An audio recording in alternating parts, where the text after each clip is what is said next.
عام امراض کے گھریلو اور فوری علاج۔ نمک، مرچ، ہلدی کے ساتھ کوفتوں کے لیے خشخاش اور چنے یا پسا ناریل اکثر خواتین گھر میں رکھتی ہیں، لیکن اگر ایسا نہیں تو آپ یاد سے رکھیے۔ شدید درد، کھانسی بلکہ دمے کا دورہ بھی خشخاش روک سکتی ہے۔ اسے بھون پیس کر ہلکی سی پسی الائچی اور کالی مرچ کے ساتھ چینی کے شیرے میں ملا کر چٹایا جائے۔ گڑ کا شیرہ خون کی کمی بھی دور کرے گا اور شہد کے فوائد کئی گنا بڑھ کر ہیں۔ خشخاش سکون آور ہے، اس لیے مریض درد سے بے حال نہیں سو پا رہا ہو یا بخار اور کھانسی شدید ہو تو دونوں صورتوں میں خشخاش شدید درد اور کھانسی کا دورہ روک دے گی۔ اس سے بنا خمیر خشخاش مفید اور مؤثر زیادہ ہے۔ اگر گھر میں فوری طور پہ خشخاش دی جا سکتی ہے۔ الائچی اور سیاہ مرچ دونوں بخار اتار دیتی ہیں۔ 10 گرام خشخاش میں 3 گرام الائچی اور سیاہ مرچ شامل کی جائے۔ شہد، شکر یا گڑ کا شیرہ 100 گرام لیا جائے۔ 60 گرام چینی میں 40 گرام پانی ملا کر اسے تیار کیا جا سکتا ہے۔ چینی گھل کے بعد 1-2 ابال دیے جائیں، پھر ادویات ملا کر خوب چمچہ چلایا جائے اور چولہا بند کر دیا جائے۔ دوا کو خوب ٹھنڈی کیے بغیر کسی جار یا شیشی میں محفوظ نہ کیا جائے اور شیشی دھلی ہوئی ہو اور خشک ہو۔ اسے ایلومینیم فوائل میں لپیٹ کر کافی عرصے تک محفوظ رکھا جا سکتا ہے۔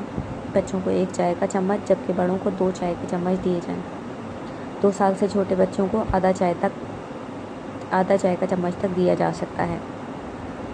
1 سال سے چھوٹے بچے کو دوا تھوڑے پانی میں ابال چھان کر پلائی جائے۔ خشخاش قبض توڑتی ہے مگر دست آور نہیں، سو مریض کو بغیر کسی فکر کے دی جا سکتی ہے۔ سکون آور ہونے کی وجہ سے یہ دوا دمے اور الرجی یا ذہنی گھٹن اور ڈپریشن کے مریض کو بھی سکون دیتی ہے۔ ایسی صورت میں بالغ مریض کو 1 ٹیبل اسپون دودھ یا شربت گلاب کے ساتھ دیا جائے۔ 12 برس سے 18 برس تک کے مریض کو نصف اور اس سے کم سن کو آدھا چائے کا چمچ دیا جائے۔ خمیر خشخاش میں مغزیات، بادام اور دیسی گھی بھی شامل کیا جاتا ہے۔ یہ نسخہ بھاری اور مہنگا بھی پڑ جاتا ہے۔ کمزور افراد کو ہضم نہیں ہوتا، سو فقط یہ 3 اجزاء استعمال کروائے جا سکتے ہیں۔ کبھی بخار کی دوا موجود نہ ہو تو سیاہ مرچ، الائچی ہم وزن پیس کر شہد یا تازہ ادرک کے پانی میں ملا کر 1 گرام دی جائے۔ ادرک کی صورت میں ہلکی سی چینی میں ملا دی جائے۔ شہد نہ ہو تب بھی صرف ہلکی سی چینی یا مرچ سے ملا دی جائے۔ مجبوری میں صرف کالی مرچ اور الائچی کافی ہے۔ پھٹکری 1 گرام پسی یا ثابت بھی بخار اتار دیتی ہے۔ اسے دودھ کے ساتھ استعمال کیا جائے۔ یہ تمام نسخے کھانسی، بخار اور موسمی بخار یا ٹھنڈ بھی دور کرتے ہیں اور طاقت بھی بڑھاتے ہیں۔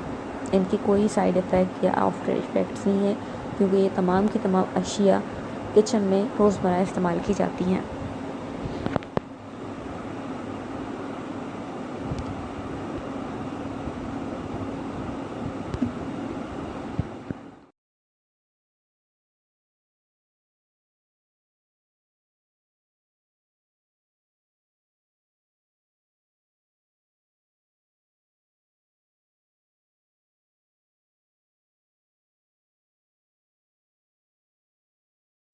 آپ نے ان تمام نسخوں میں ایک بات اور سے نوٹ کی ہوگی کہ ان میں کافی جگہوں پہ خشخاش استعمال ہوتی ہے، اور اسی وجہ سے آپ کو ہم بتانا چاہتے ہیں کہ خشخاش دراصل کیا چیز ہے۔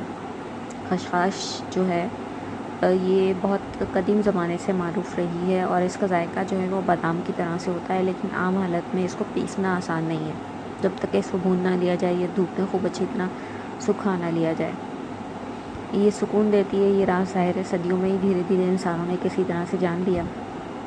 اسی وجہ سے اس کو دودھ میں پیس کے جو ہے مختلف قسم کے مشروبات بنائے جانے لگے اور ذہنی سکون کے لیے یا حالت استغراق کے لیے، حال طاری کرنے کے لیے اس کو پیا جانے لگا۔ مختلف مزاروں پہ جو بھنگ پی جاتی ہے تو اس میں بھنگ کے پتوں کے ساتھ ساتھ خشخاش بھی گھوٹ کے ڈالی جاتی ہے، اور کہیں کہیں صرف خشخاش کے ساتھ مغزیاتی گھوٹ کے پیے جاتے ہیں۔ خشخاش کا حلوہ بھی کھایا جانے لگا، ورنہ یہ گھر میں چند مسالوں کے طور پہ استعمال ہوتی تھی۔ لیکن کچھ لوگوں نے یہ کمال کیا کہ اس کے پودے سے جو ہے وہ جوہر حاصل کرنے لگے کہ جی یہ آخر اتنا غضب کا کم کرتی کیسے ہے، تو کسی زمانے میں سب سے پہلے اس سے افیون کشید کی گئی۔ اس کا نتیجہ کیا ہوا کہ خشخاش کا پودا جو ہے دنیا بھر میں تقریباً اس کو اگانا ایک جرم قرار پایا، لیکن پھر بھی بہت سارے پاکستان کے اور ہندوستان کے علاقے ایسے ہیں کہ جہاں ابھی تک حکومت آسانی سے نہیں جا سکتی، تو وہاں یہ دھڑلے سے اگایا جاتا رہا ہے۔ لیکن پھر جب افغانستان میں امن کی صورتحال بالکل تباہ ہو گئی تو وہاں یہ بہت زیادہ اگایا جانے لگا، اور وہاں سے افیون جو ہے وہ ساری دنیا میں جانے لگی۔ لیکن اس کے بعد جب 20ویں صدی کا آغاز ہوا تو اس سے افیون سے بھی خطرناک چیزیں بنائی جانے لگی، ورنہ افیون سے پہلے ڈاکٹرز مارفیا کے انجیکشن تیار کیا کرتے تھے، اور اس کو عام طور پہ مارفین بھی کہا جاتا ہے۔ تو افغانستان میں جو ہے ڈاکٹروں کے یہ کارنامے تھے، طبی سائنسدان یا منشیات کے ماہر جو ڈرگس بنایا کرتے تھے جو ذہنی سکون کے لیے بہت ضروری قرار دی جاتی ہیں، اور جن سے نفسیاتی امراض کی ادویات بنائی جاتی ہیں، کیونکہ یہ ذہن کو بہت زیادہ سکون دے دیتی ہیں، تو ذہن پہ کسی بھی قسم کا غصہ، جنون، جوش جو طاری ہو وہ بھی یہ ختم کر دیتی ہیں۔ اور عام حالت میں خشخاش جو ہے وہ نہایت ہی بے ضرر چیز ہے، اس سے کوئی سائیڈ ایفیکٹ نہیں ہوتا، چاہے اس کی اچھی خاصی مقدار بھی کھا لی جائے۔ لیکن وہاں سے خشخاش سے جو ہے مزید خطرناک قسم کی ادویات بنائی گئیں اور وہاں سے ساری دنیا میں پھیلائی گئی، اور اس جدید قسم کی منشیات کا نام جو تھا وہ ہیروئن تھا۔ تو اب پھر جو ہے خشخاش کا پودا عام طور پہ اگایا نہیں جا سکتا، اور اس کا نام جو ہے وہ پوست ہے، جو عام طور پر استعمال نہیں ہوتا۔ اس خشخاش جو ہے وہ پوست کے پودے کا جو ہے وہ بیج ہے، اس کے پھل بھی کھائے جاتے ہیں، لیکن وہ عام طور پہ اتنے خوش ذائقہ جو ہے وہ نہیں ہوتے ہیں، اور اسی وجہ سے کسی زمانے میں جو شخص ہر وقت سوتا رہتا تھا تو اس کو خطاب دیا جاتا تھا کہ وہ پوستی ہے۔ اب اکثر ہم پرانے محاورے بول رہے ہوتے ہیں، پڑھ رہے ہوتے ہیں، لیکن ہمیں اس کی پچھلی تاریخ کا نہیں پتہ کہ یہ کس وجہ سے ہوا۔ تو پوست کا پودا جو تھا اس سے خشخاش اور جو ہے پوست کے ڈوڈے جن کو کہا جاتا ہے وہ حاصل کیے جاتے تھے۔ ڈوڈے کو جب کھولا جاتا ہے تو اس میں سے ڈھیروں ڈھیر خشخاش نکل آتی ہے، کیونکہ یہ بالکل باریک باریک ننھے سے بیج ہوتے ہیں، اور اکثر جو ہے حسن افزا جو بیوٹی کریمز یا جو اسکربز ہوتے ہیں ان میں جو بالکل باریک باریک سا بیج ہوتا ہے وہ خشخاش کا ہی ہوتا ہے۔ اس میں جو ہے پیچ یعنی آڑو کے بیج بھی ہوتے ہیں، لیکن زیادہ تر وہ خشخاش کے بیج ہوتے ہیں۔ لیکن آپ کو یہ علم ہونا چاہیے کہ عام حالت میں یہ بالکل بے ضرر ہے، اس سے ہیروئن تیار کرنا جو ہے یہ اس کے ماہر ہی جانتے ہیں۔ وہ مخصوص طریقے سے اس کے پودوں کو کٹ لگا کے اس کا پانی نکالتے ہیں، پھر اس پانی کو بھی بہت عرصے تک کئی دفعہ پکایا جاتا ہے، تو یہ سمجھیے کہ 1000 کلو خشخاش سے جو ہے وہ 1 کلو ہیروئن تیار کی جاتی ہے، تو اس کا اثر کئی گنا اور خطرناک ہو جاتا ہے۔ اور ہر دوا کے اندر یہ ہوتا ہے کہ جب اس کا جوہر نکال لیا جاتا ہے تو وہ اصل سے دھیرے دھیرے بڑھتے بڑھتے کئی گنا طاقتور ہو جاتا ہے۔ جیسے اگر شہد ہم خالی لے رہے ہوتے ہیں تو وہ بھی مفید ہوتا ہے، لیکن شہد کو ہم جوس میں ملا لیتے ہیں تو وہ اس کا اثر ایک دم کئی گنا بڑھ جاتا ہے، یعنی 1 اور 1 11 ہی ہوتا ہے اثر۔ اسی طرح سے جب اس دوا کو جو ایک سادہ سی ہوتی ہے اس کو کئی گنا پوٹینسی یا طاقت کے ساتھ جب استعمال کیا جاتا ہے تو اس کا اثر بے حد خطرناک اور ہلاکت خیز ہو جاتا ہے۔ 1 گرام ہیروئن بھی جو ہے وہ اس وقت ہزاروں روپے کی ہے، تو 1 گرام خالص ہیروئن کو سگریٹ کے اندر یا مختلف طریقوں سے اس کا محلول بنا کر استعمال کیا جاتا ہے، اور کچھ لوگ خالص بھی پی جاتے ہیں۔ تو 1 گرام ہیروئن اگر ایک بندہ جس کو عادت نہیں ہو وہ پہلی دفعہ پی لے تو ہو سکتا ہے کہ وہ اگلے 24 گھنٹے تک ہی ہوش میں نہ آئے۔ البتہ عادی لوگوں کو اس کا اثر اتنا خاص نہیں ہوتا، جیسے شراب کے عادی شراب پی کے سرور میں آ جاتے ہیں، اسی طرح سے وہ سرور میں آ جاتے ہیں، تو لوگ اپنا غم بھلانے کے لیے یا بری صحبت میں پڑھ کے بھی اس طرح کے نشوں کے عادی ہو جاتے ہیں۔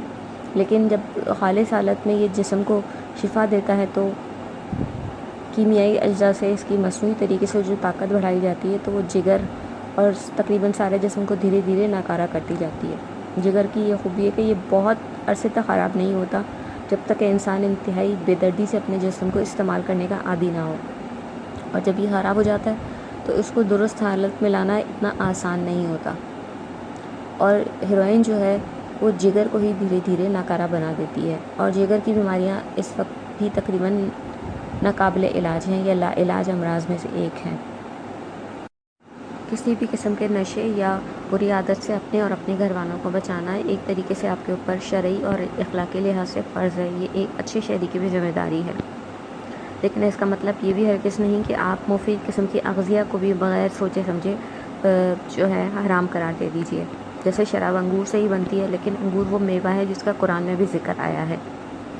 یہ ایک بے حد مفید اور صحت بخش پھل ہے جس کو انسان نے جو ہے وہ شراب بنانے کے لیے استعمال کیا۔ اسی طرح سے جو سے بھی شراب تیار کی جاتی ہے جو کہ ایک سنت نبوی میں شامل ہے۔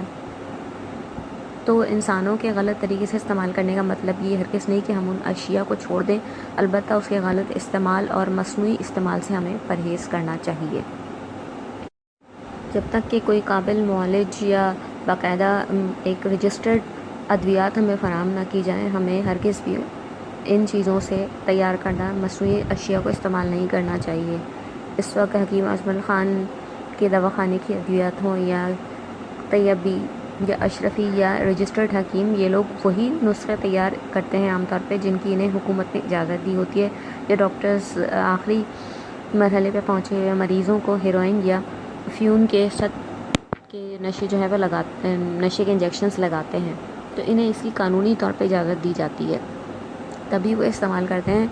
اور اسی وجہ سے اچھے کیمسٹ ہوتے ہیں وہ کبھی بھی اس قسم کی ادویات، حتیٰ کہ وہ جو عام سی نیند لانے کی ادویات بھی جو ہوتی ہیں وہ ڈاکٹر کے نسخے کے بغیر نہیں فراہم کرتے، کیونکہ خودکشی کے شوقین افراد جو ہیں یا کسی بھی قسم کے ڈپریشن کے شکار افراد ان کو کھا کے خود کو مارنا بھی پسند کرتے ہیں۔